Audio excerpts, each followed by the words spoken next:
कानून से चलता है। देश दादागिरी से नहीं चलता, देश गुंडागिर्दी से नहीं चलता। भारत में कानून का राज है। 1954 में पहली बार वक्फ एक्ट आया तो ऐसी तमाम प्रकार की संपत्तियां वक्फ एक्ट के तहत 1954 के तहत सारी संपत्तियां वक्फ एक्ट के तहत चलने लगी। उसमें जो कानून बना उस कानून के तहत चलने लगी। ये कौन बताएगा?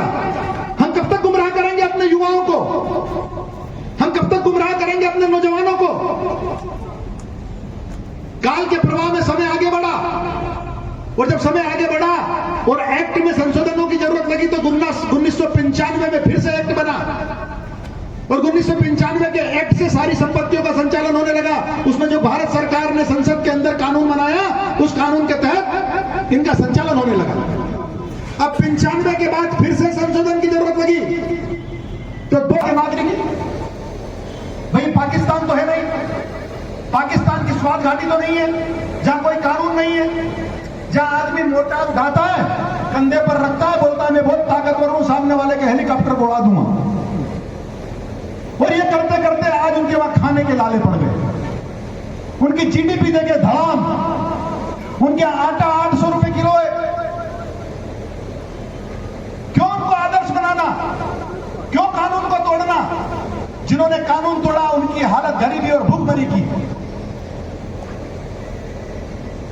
ये मध्य प्रदेश है, यह शांति का टापू है, यह कानून का राज है। डॉक्टर मोहन यादव जी की सशक्त सरकार है, यह कमल पटेल साहब है, यह कानून का राज है। इस कानून के राज में हमें पूरे देश में, पूरे मध्य प्रदेश में किसी समाज में सुनने को आता है? मैं भारी मन से बात बोल रहा हूं। किसी भी समाज की सामाजिक संस्थाएं या धर्मशालाओं के लिए आपको सुनने में आता है कि फला आदमी ने दूसरे आदमी को चार्ज नहीं दिया? क्यों नहीं दिया? कहीं सुनने में नहीं आता। लेकिन हम मुसलमान हैं, हम विवाद करेंगे, हम कानून को नहीं मानेंगे, हम झगड़ा करेंगे, हम लोगों के मुंह पर सिगरेट का धुआं फूकेंगे। ये क्या तरीका है? आप इतने खानदानी लोग हो, इतने बड़े बड़े परिवार के लोग हो, आपकी रिश्तेदारियां, दिल्ली से लोगों ने मुझे संपर्क किया कि वो हमारे रिश्तेदार हैं, हो सके तो उन पर कोई कार्रवाई ना हो।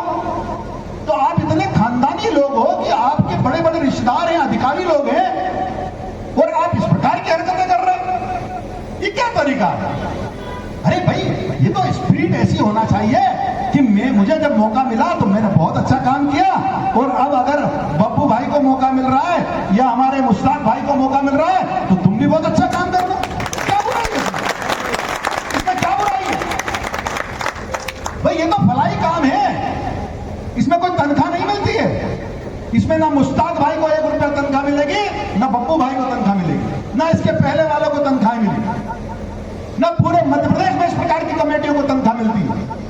लेकिन गुमराह करने का काम, अब बेचारे हमारे मुफ्ती साहब खड़े हो गए, उन्होंने कहा भाई ऐसा होना चाहिए, सही, लेकिन सब कानून से बंधे।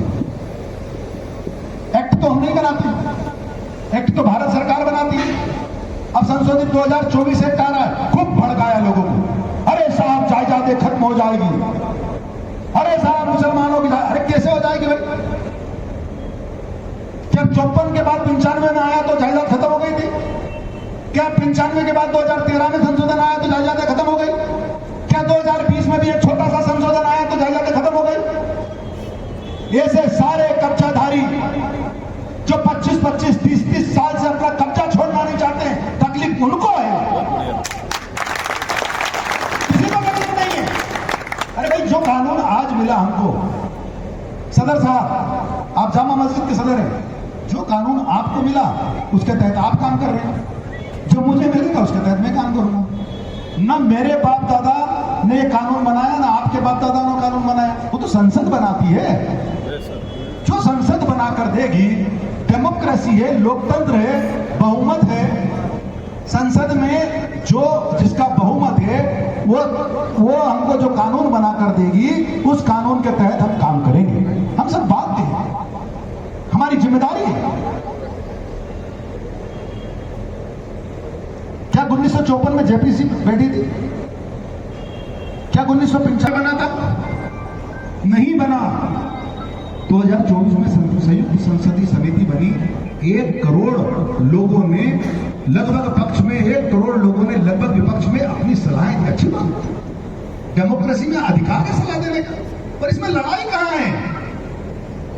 अपना मत देने का अधिकार है। आप लड़ाई कीजिए कि हम कैसे बहुत अच्छे तरीके से अपने वक्फों को चला सके, लेकिन नहीं, हम लड़ाई करेंगे अपनी ताकत दिखाने की।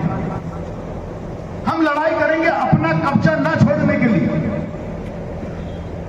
फिर मेरी को भी अल्लाह ताला ने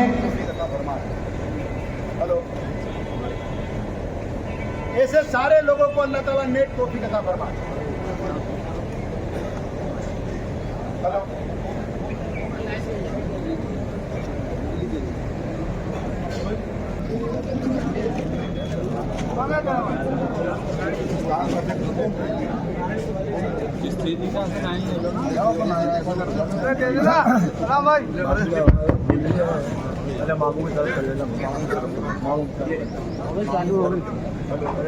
और लोगों को गुमराह करते हैं, हमारे उलेमा हजरात को भी गुमराह करते हैं। मैं दुआ करता हूं कि अल्लाह ताला उन लोगों को भी नेक तौफीक अता फरमाए।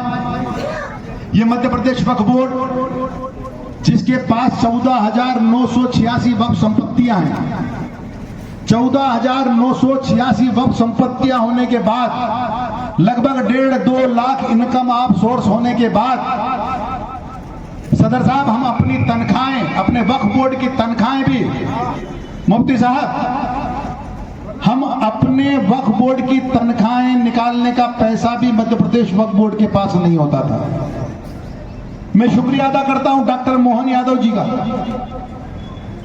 कमल पटेल साहब का, कि मध्य प्रदेश की सरकार अगर 3 करोड़ रुपए ग्रांट हमको इमदाद ना दे, का बिल नहीं जमा हो पाएगा।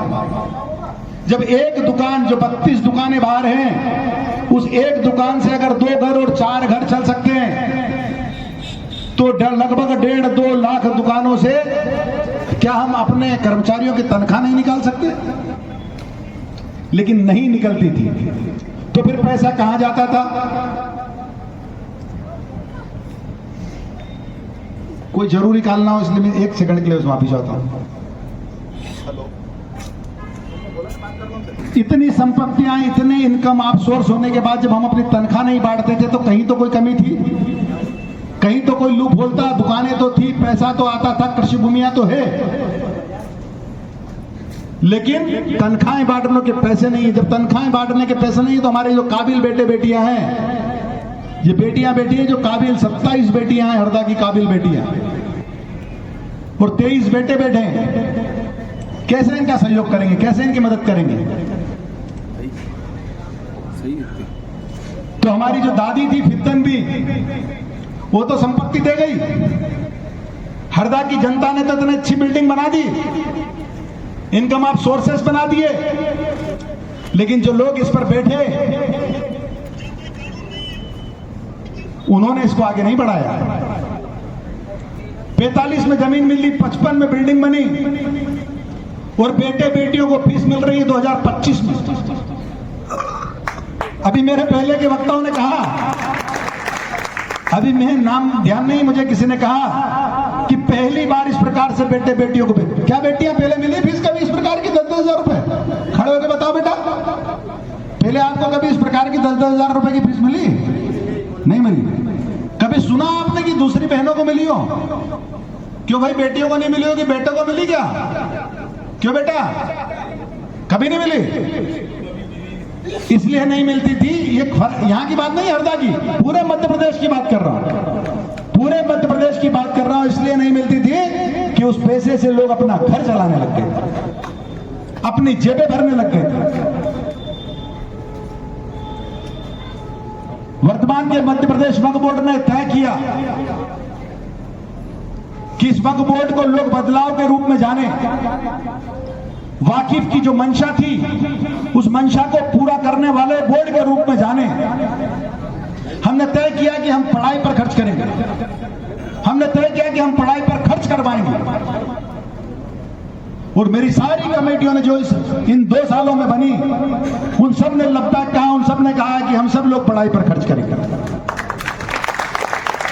हमने अपनी योजना बनाई, हमने कहा कि एक बेटा बेटी पढ़ा तो पूरा समाज बढ़ता है, देश बढ़ता है। तो हमने योजना बनाई कि पढ़ो पढ़ाओ। पढ़ो मतलब खुद पढ़ो। अच्छे पढ़ने वाले मेधावी बेटे बेटियों के साथ वक्फ कमेटी खड़ी है, आप पढ़ाई करो, आपकी फीस में सहयोग करने का काम वक्फ कमेटी करेगी। और फिर पढ़ाओ। जब आप पढ़ लो, आप अपने पांव पे खड़े हो जाओ बेटे बेटियों, तो आप भी बेटे बेटियों को पढ़ाना, जो कमजोर है उनको आप भी पढ़ाना।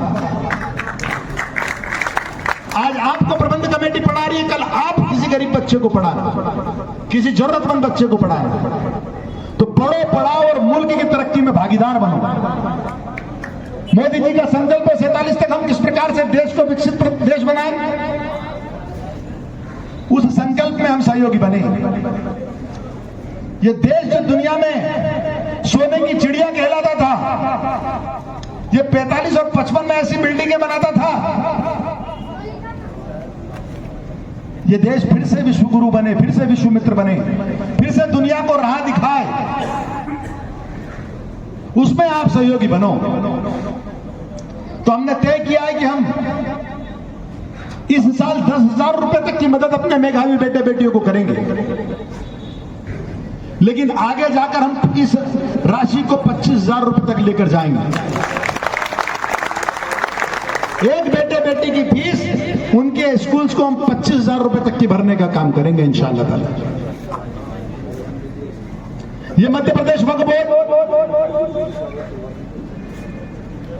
आपको दिलीप भाई ताज्जुब होगा, ये कितने हाफिज हैं।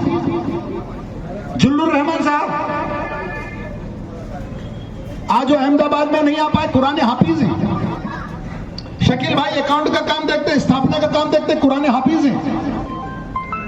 रजाक भाई ड्राइवर है, कुरान हाफिज हैं।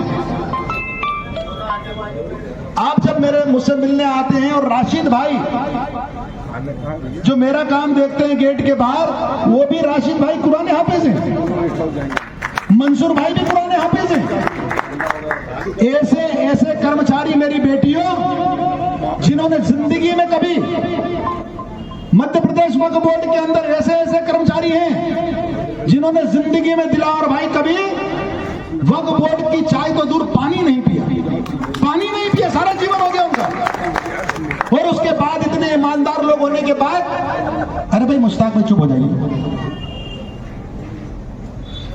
इतने ईमानदार लोगों के होने के बाद मध्य प्रदेश वक्फ बोर्ड के बारे में कह दिया जाता था भ्रष्टाचार होता है, सबसे भ्रष्ट संस्था के रूप में जाने लगा, वहां तो बिना पैसों के काम नहीं होता। इस बोर्ड ने तय किया कि 1 रुपए का किसी का भ्रष्टाचार नहीं चलेगा, 1 रुपए का भी भ्रष्टाचार नहीं चलेगा। मैं इस मंच में इतने मौजूद लोगों के सामने मुफ्ती साहब बताना चाहता हूं आपको कि हमने वहां के नोटिस बोर्ड पर लिख दिया। मैं बेटे बेटियों को भी बोल रहा हूं, बेटा आप कभी भोपाल में आओ तो मेरे वक्फ बोर्ड में विजिट करने आना, वहां आपको नोटिस बोर्ड पर लिखा मिलेगा कि यहां भ्रष्टाचार का 1 रुपया नहीं चलता है। कोई भ्रष्टाचार का 1 रुपए का सबूत चेयरमैन से लेकर जाए तत्काल। 2 साल हो गए, 2 साल हो गए बेटा, कोई लाता ही नहीं, कोई 11,000 लेने नहीं आता, कोई 11,000 रुपए का दावा करने नहीं आता, भ्रष्टाचार होता ही नहीं। ये जरूर उसके पीछे हमको करना पड़ा कि जो लोग गड़बड़ हो सकते थे, बिना पानी के तो कीचड़ नहीं होता ना, इतने अच्छे लोगों का तो मैंने उदाहरण दे दिया, लेकिन होंगे कुछ लोग गड़बड़ जिनके कारण से इमेज खराब थी। तो हमने उनको 2 साल पहले बुलाकर बोल दिया कि देखो भाई मैंने नोटिस लगा रहा हूं 11,000 का, ये 11,000 रुपए मेरे बहुत कीमती हैं, ये 11,000 तुमने खर्च कराना है क्या? तो उन्होंने कहा साहब हमको पता है अगर ये 11,000 खर्च हुए तो हमारी नौकरी का क्या होगा। तो सारे लोग ईमानदारी से काम करते हैं, सारे लोग बेहद मेहनत से काम करते हैं, पुराने हाफिज लोग वहां हैं, वो चंद लोगों के कारण से इसको बदनाम कर दिया था, वो सारे बदनामी के रास्ते हमने इंशाअल्लाह ताला बंद कर दिए अल्लाह के करम से। और मैं आपके बीच में बोल रहा हूं कि पिछले 2 सालों में आपको किसी को वहां आकर 1 रुपया खर्च करना पड़ा हो? जितनी टिमरिनी के लोग भी हैं, इनकी भी कमेटियां बनी है। किसी को 1 रुपया खर्च करना पड़ा हो या खड़ा होकर बोल दे मेरी कोई लड़ाई नहीं, मैं उसको माला पहनाऊंगा, मैं उसका इस्तकबाल करूंगा। खड़ा होकर कह दे कि हमको वहां पर 1 चाय पिलाना पड़ी रिश्वत के रूप में, नहीं पिलाना पड़ी, ये अल्लाह का कर्म है। हाँ, ये जरूर कह देंगे अरे साहब वो तो जिला अध्यक्ष का लेटर मांगते हैं, जिला अध्यक्ष का लेटर मांगते हैं। अरे भाई शासकीय 55 जिले हैं, ऐसे ऐसे जिले हैं जहां हम कभी गए नहीं। 15,000 के आसपास कमेटी, 14,986। एक आदमी आया, हो सकता है वो बहुत अच्छा आदमी हो, डॉक्टर साहब, डॉक्टर हसन साहब भी हो सकता है दुनिया का बहुत अच्छा आदमी हो, लेकिन हो सकता है कि वो बुरा आदमी हो, कोई राष्ट्र विरोधी गतिविधियों का आदमी हो, कोई अपराधी हो। भैया गलती से अगर हमने किसी गलत आदमी को बना दिया तो तुम तो गए, हमको भी ले डूबे। तो इसलिए ये आप इस बार मामले में हमारी बुराई करो या भलाई करो, वो आपकी मर्जी। पैसा एक नहीं चलेगा, लेकिन आपकी पहचान के लिए, आपकी जमानत देने के लिए जिला अध्यक्ष का लेटर चाहिए। ये मेरी गलती, अगर कोई मेरी गलती मानता हो तो पिछले 2 साल में मैंने लेटर मांगा है और उसका कारण मैंने आपको बता दिया।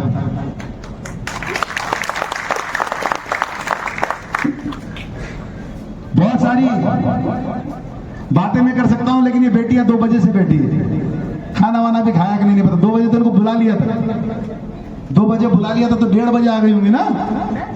कितने बजे आ गए थे? ये 1:30 बजे आ गए होंगे, 1 बजे घर से निकले होंगे, शायद खाना भी नहीं खाया होगा। लेकिन कुछ बातें जरूरी रहती है बेटा करने की। हमने कहा कि हम शिक्षा पर काम कर रहे हैं, तो शिक्षा में हमने भोपाल से शुरुआत की। बप्पू भाई, भोपाल में 354 बेटे बेटियों के हमने छात्रवृत्ति भरने का काम किया। वहां से हम जबलपुर गए, जबलपुर के बाद छिंदवाड़ा, शिवनी, बालाघाट और फिर इंदौर में 230 बेटे बेटियां, 22 लाख रुपए की छात्रवृत्ति। फिर रतलाम गए तो 227 है। रतलाम के हमारे अंजुमन के अध्यक्ष भी हैं, इनके लिए भी ताली बजा दीजिए। 227 बेटे बेटियों की फीस भरने का रतलाम में काम किया, 10-10 हजार रुपए। वहां से हम ग्वालियर गए और ग्वालियर के बाद कल रायसेन के बरेली और आज हरदा। तो पूरे मध्य प्रदेश में अल्लाह के करम से ये जोत जगाई है कि हम जो मेधावी बेटे बेटी हैं और जो पढ़ने में अच्छे हैं और आर्थिक अभाव से जो ड्रॉप आउट हो जाते हैं, जिनकी पढ़ाई छूट जाती है, उनकी पढ़ाई ये वक्फ बोर्ड छूटने नहीं देगा। तो इस पढ़ाई के बाद हम लोग स्वास्थ्य के काम को अपने हाथ में ले रहे हैं। हमने भोपाल में एक हॉस्पिटल था, उस हॉस्पिटल का नाम था हयात। 15 साल पहले चालू किया था। वो हयात कभी अलसीफा हो जाता था, कभी हयात हो जाता था और कभी उसमें ताले लग जाते थे। लड़ते थे, तू मुझे चार्ज नहीं दे, मैं तुझे चार्ज नहीं दूं, कोर्ट चले जाओ, कचहरी चले जाओ, सबको अधिकार है। लोकतंत्र के 4 स्तंभों में सबसे ऊपर न्यायपालिका, सबको जाने का अधिकार है, पर बिना वजह गुमराह करते हैं, अंत में हार जाते हैं। हम हमारे खिलाफ भी गए थे, 9 माह तक रोके रखा, स्टे ले लिया। आप परेशान कर सकते हो, शक्ति को पराजित नहीं कर सकते।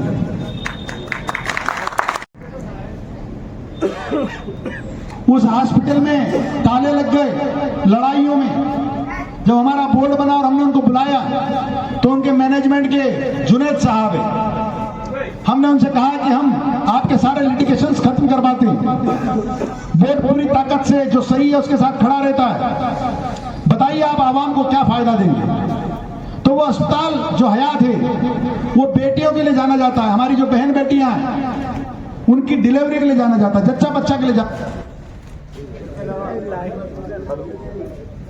तो हमने उनसे पूछा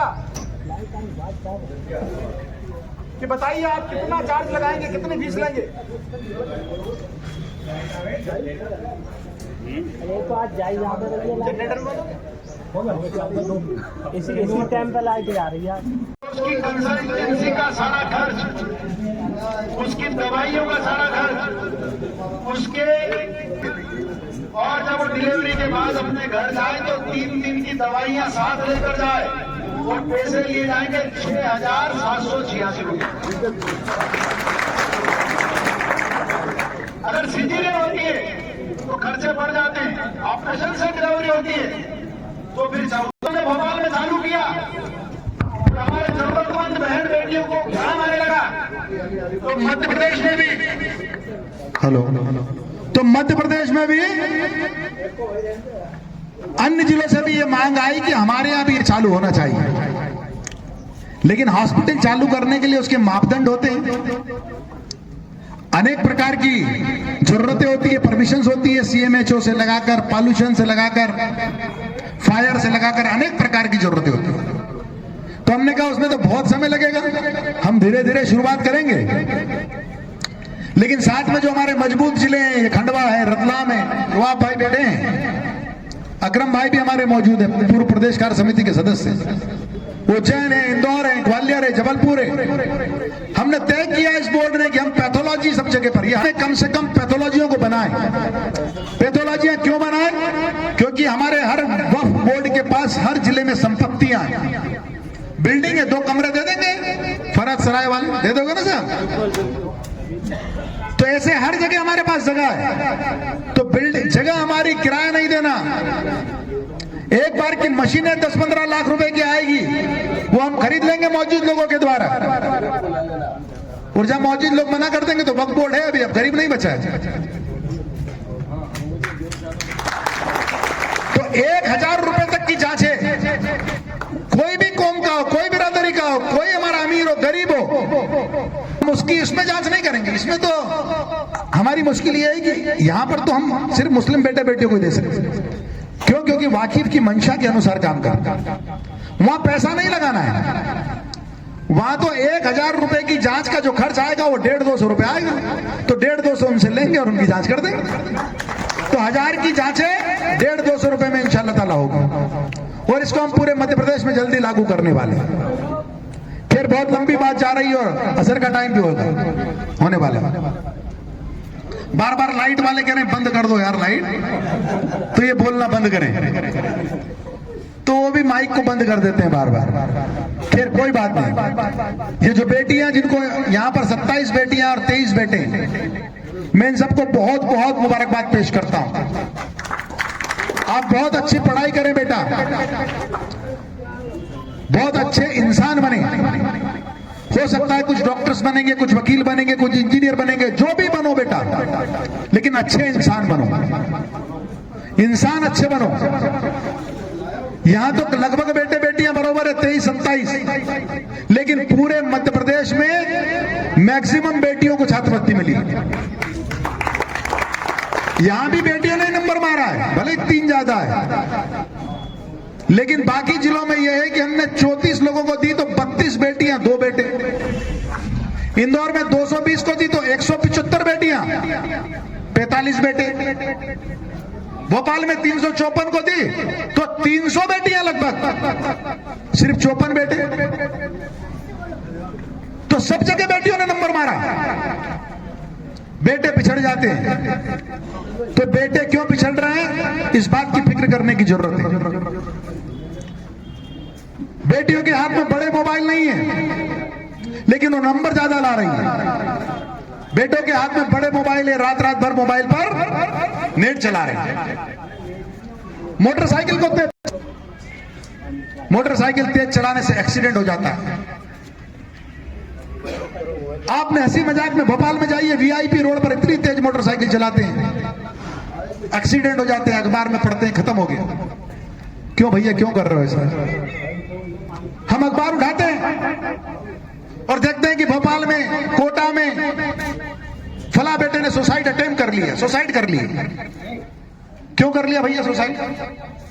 तनाव में आ गए थे, स्ट्रेस में थे। किस बात का स्ट्रेस? आपके माँ बाप ने किस तरह आपको पढ़ाया, आपके दादा दादी ने किस तरह आपकी परवरिश की, आपको पता है? आपको स्ट्रेस क्यों आ गया? मैं 99% मामलों में आपको बताना चाहता हूं कि जो अपने बुजुर्गों से घर में बात नहीं करते, दिलीप खान साहब, जो बेटे बेटी अपने दादा दादी से बात नहीं करते, नाना नानी से बात नहीं करते, माँ बाप से बात नहीं करते,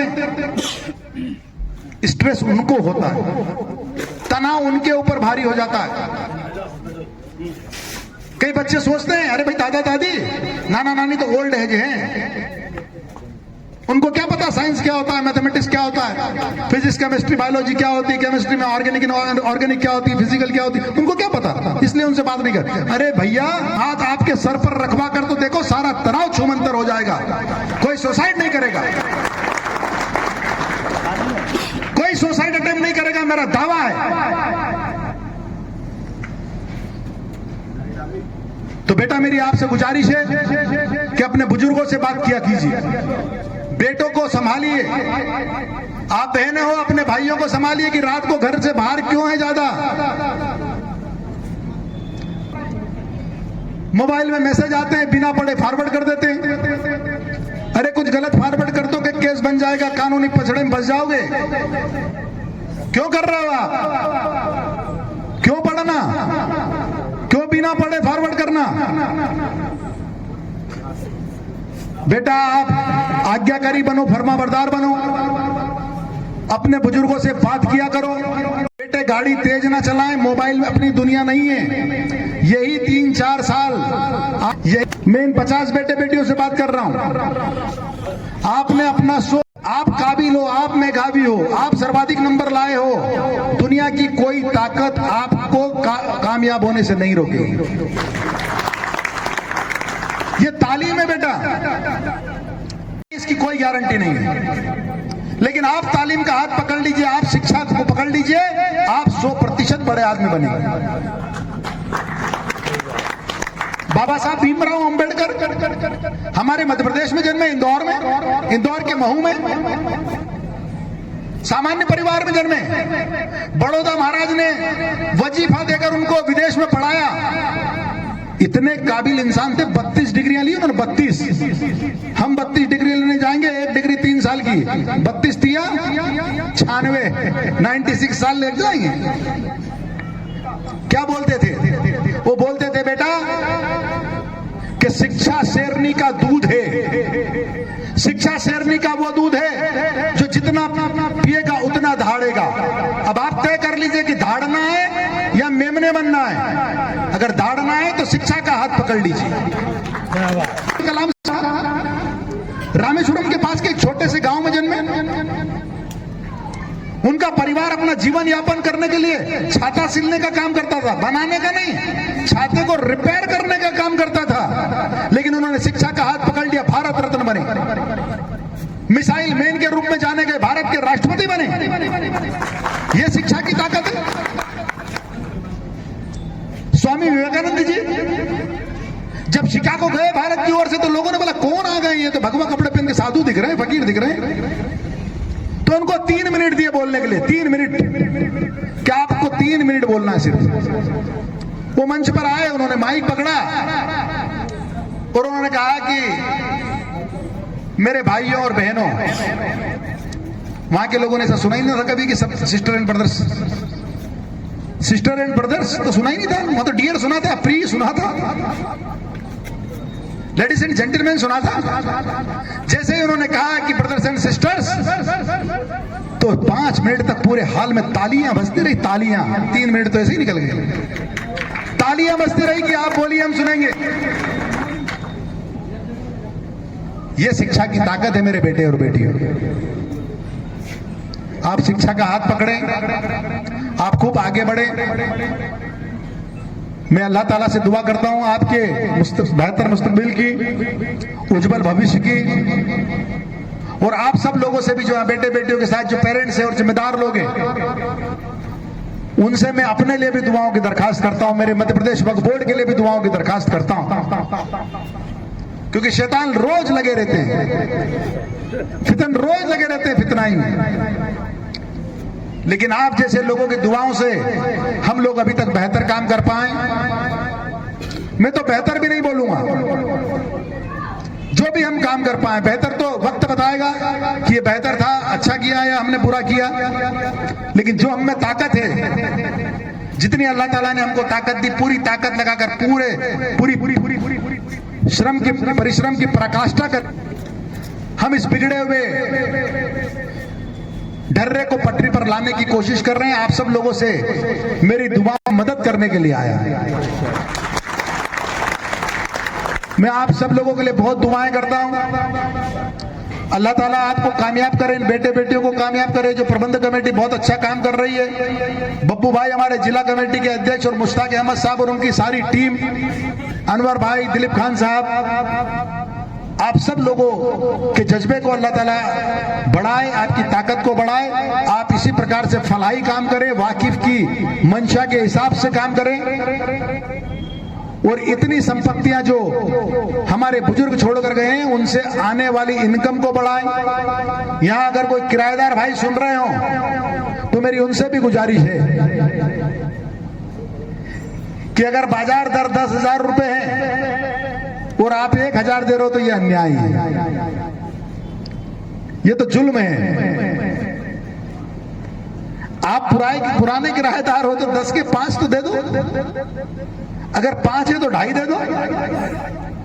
लेकिन 5,000 अगर वहां पास में दुकान का किराया और आप 500 दे रहे हो तो इन बेटे बेटियों की फीस कैसे जमा होगी?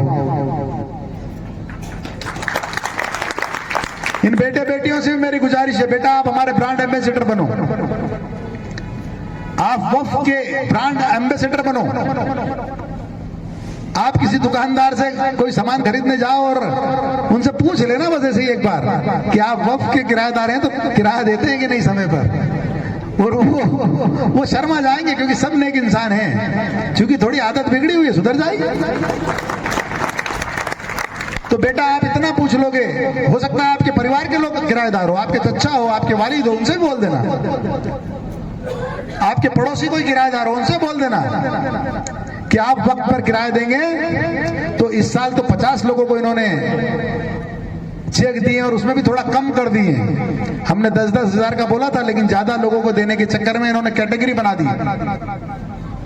इन्होंने कहा है कि इतना % जो लाया, क्योंकि कम हो रहे थे, बच्चे कम हो रहे थे, तो इन्होंने उनको डिफाइन कर दिया, वर्गीकृत कर दिया कि जो इतना % लाए उनको हम 4,000 दे रहे हैं, उतना % लाए उनको 5,000 दे रहे हैं, लेकिन 10,000 भी दे रहे हैं। तो सबको 10-10 हजार रुपए दें, अगली बार कम से कम 10,000 देना तो हमको 25,000 तक पहुंचाना है, लेकिन कम से कम सबको 10,000 दें और जिले भर के कम से कम 200 बेटे बेटियों को 10-10 हजार रुपए दें इंशाअल्लाह। ऐसी मैं आप सब लोगों के लिए दुआ करता हूं और आप सब लोगों का बहुत बहुत शुक्रिया अदा करता हूं कि आपने इतना अच्छा कार्यक्रम किया, हमको यहाँ बुलाया, हमको बोलने का मौका दिया, इतने सारे बेटे बेटियों से मिलने का मौका दिया, इतने मौजूद हजरातों से मिलने का मौका दिया है। वो निश्चित रूप से अभी जब मैं सर्टिफिकेट पढ़ रहा था तो उसमें लिखा था डॉक्टर सनवर पटेल साहब PhD इन लॉ।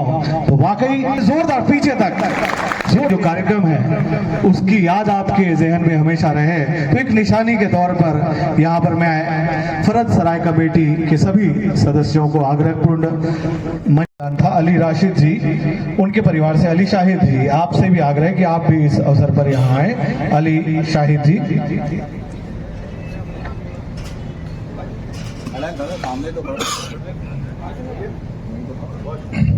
तालियों से आप अब्दुल चौहान साहब, मुबारक चौहान साहब, महराज खान साहब, आप सब भी आए और एक स्मृति चिन्ह के साथ आपका फोटो भी इस अवसर पर अत्यंत महत्व का है।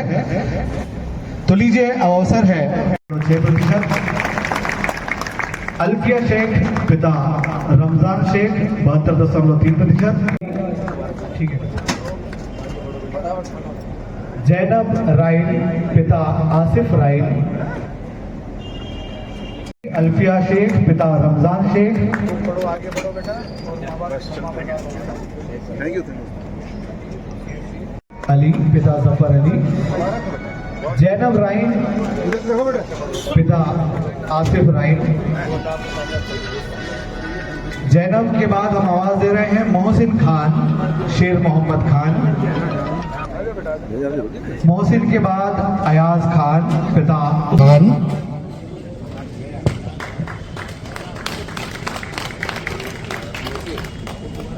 मोहसिन खान पिता